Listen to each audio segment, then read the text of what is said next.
Today is a monumental day that serves to reacquaint us with a dream. Not only the dream sought after by Dr. Martin Luther King Jr., but a dream that resides within the souls of our beings. A day in which to reflect, but most of all, a day to occupy a dream. Not a black dream or a white dream, but a human dream.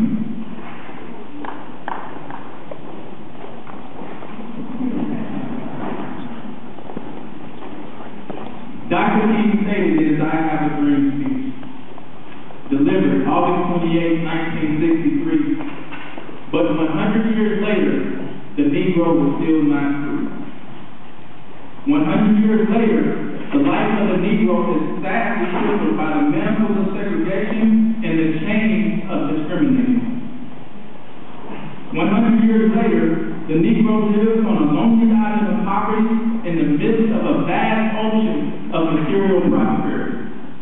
100 years later, the Negro is still languished in the corners of American society, and finds himself in exile on his own land.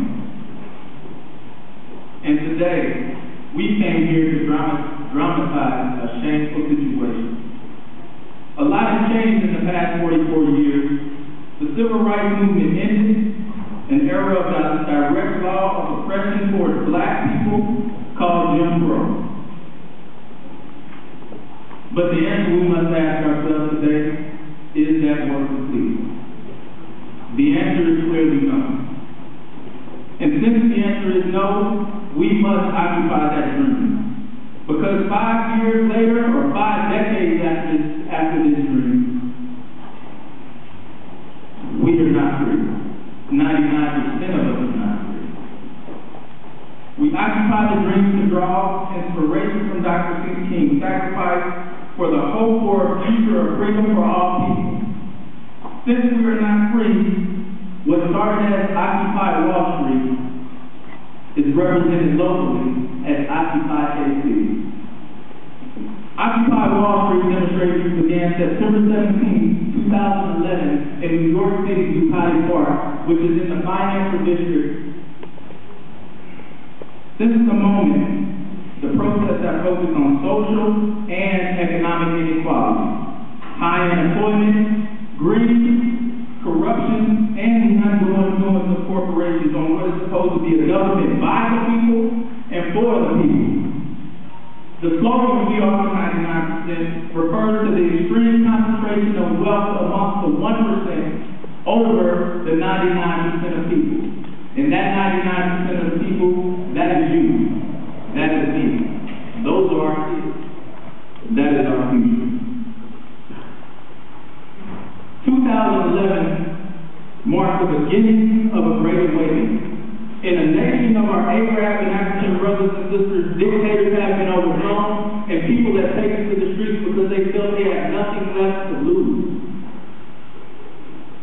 And here in America, still one of the richest nations, spoiled and entertained purposefully into a dream state in order to mask the fact that unemployment is at its highest rate since it has been since the Great Depression. To mask the fact that people are losing their homes at record numbers. Also, to mask the fact that programs such as Medicare, Social Security, food stamps, and college tuition are being taken away from a community and a people that need them the most at a time when they are needed the most. In just a few short months, the Occupy movement has stirred up the people. It has captivated the country, and it has changed the dialogue in Washington, D.C. to refocus on the people.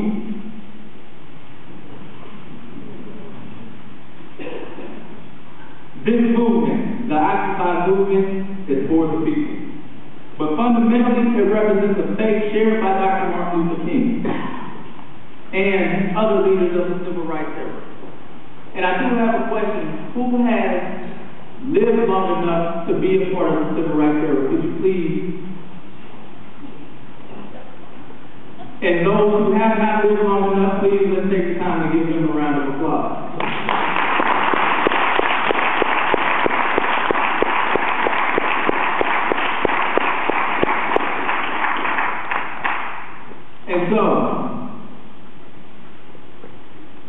again, as quoted in the speech presented to the world during the March on Washington, it is with this faith that we will be able to hew out of the mountain of despair a stone of hope. With this faith, we will be able to transform the jangling discord of a nation into a beautiful symphony of brotherhood.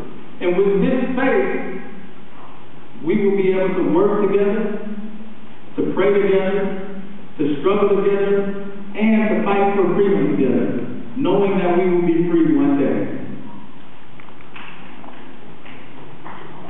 There you go.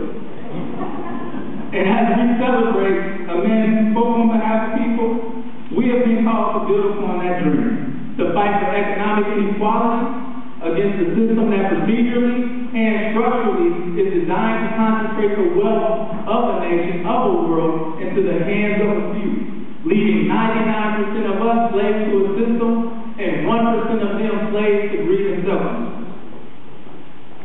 And the goal is for 100% of us to be free. And so, as I introduce our panel of speakers, I ask that your minds be open and your spirits be filled.